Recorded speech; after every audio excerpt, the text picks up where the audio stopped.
السلام علیکم ورحمۃ اللہ وبرکاتہ۔ ہم دیکھتے ہیں کہ حصہ دوئم میں ہم کس طرح سے تدریس القرآن کے اصولوں کو سمجھ سکتے ہیں۔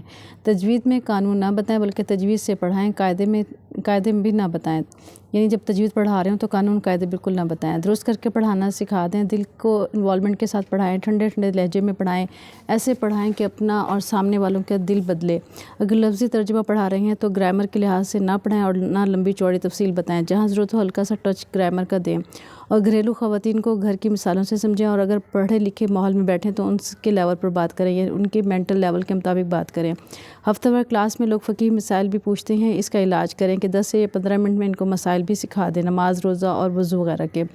ایک رکوع کی تجوید، تفسیر، ترجمہ، پچھلا سبق چند لوگوں سے سن لیں، یہ سب آدھا گھنٹے میں ہو جانا چاہیے۔ اپنے اندر وقت کی تقسیم کریں کہ ریگولر آنے والے اور کبھی کبھی آنے والے دونوں آپ کے لیکچر سے مستفید ہو سکیں۔ پورے 1 سال تک قرآن مجید کا ترجمہ تفسیر سیکھیں، اپنے اوپر ضرورت سے زیادہ بوجھ نہ ڈالیں، صرف ایک تفسیر کو پروموٹ نہ کریں بلکہ تفسیر کا کوئی بھی ہو، اس سے فرق نہیں پڑتا ہے۔ جب آپ قرآن کا لفظی ترجمہ پڑھ لیتے ہیں 1 سال کورس میں، تو پھر آپ اچھی طریقے سے سمجھ لیتے ہیں کہ قرآن مجید کا کیا مقصد ہے، کہ ہم کس طرح کے انسان بنیں۔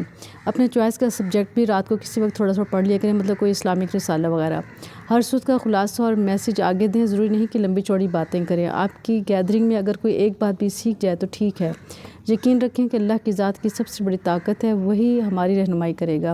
اپنا تعلق قرآن سے جوڑیں، آپ کی دنیا اور آخرت کے سب مسائل حل ہو جائیں گے، کیونکہ اس سے سوچ بدلے گی۔ پازیٹیو سوچ انسان کو بدل دیتی ہے۔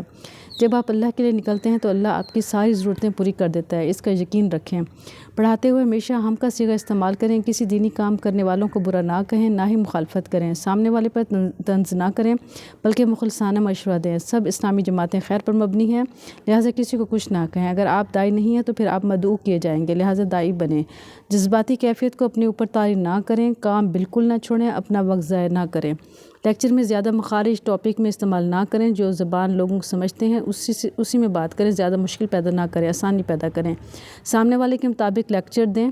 اصل تعلیم وہ ہے جس سے خیر آئے، نہ کہ شر۔ سمجھانا ہو تو کہیں کہ فقہ یہ کہتے ہیں، یعنی فقی جو استاذ ہیں، فقیہ یہ کہتے ہیں، یہ نہ کہ میں یہ کہتی ہوں۔ علماء یہ کہتے ہیں، یعنی علماء کا اور جو محدث لوگ ہیں ان کا حوالہ دینا چاہیے کہ محدث یہ کہتے ہیں، علماء یہ کہتے ہیں، یہ نہ کہیں کہ میں یہ کہتی ہوں۔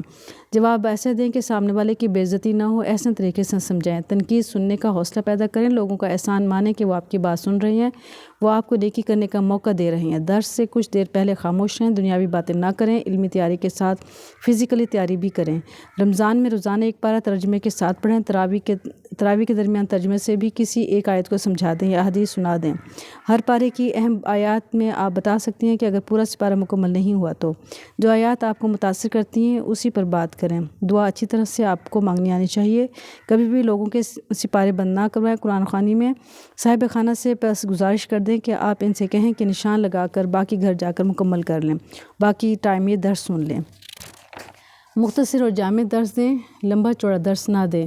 پوری توجہ سے دوسرے اسپیکر کی بات سنیں، کبھی بھی گلہ شکوہ نہ کریں۔ دعا اگر لوگ کروائیں تو دعا میں بھی تعلیم دیں، بتائیں کہ دعا میں دنیا کے علاوہ آخرت بھی مانگنی ہے، اس چیز کا خیال رکھنا ہے اور ماحول کو صحیح رکھنا ہے اور علم کے مطابق بات کرنی ہے۔ ان تمام باتوں پہ عمل کریں تو ہم صحیح معنوں میں مکمل داعی بن سکتے ہیں۔ اللہ تعالیٰ سے التجا اور گزارش ہے، اللہ تعالیٰ ہمیں علم کے ساتھ عمل کرنے کی توفیق اور سعادت نصیب فرمائے، پکا سچا مسلمان بنائے، آمین یا رب العالمین۔ السلام علیکم ورحمۃ اللہ وبرکاتہ۔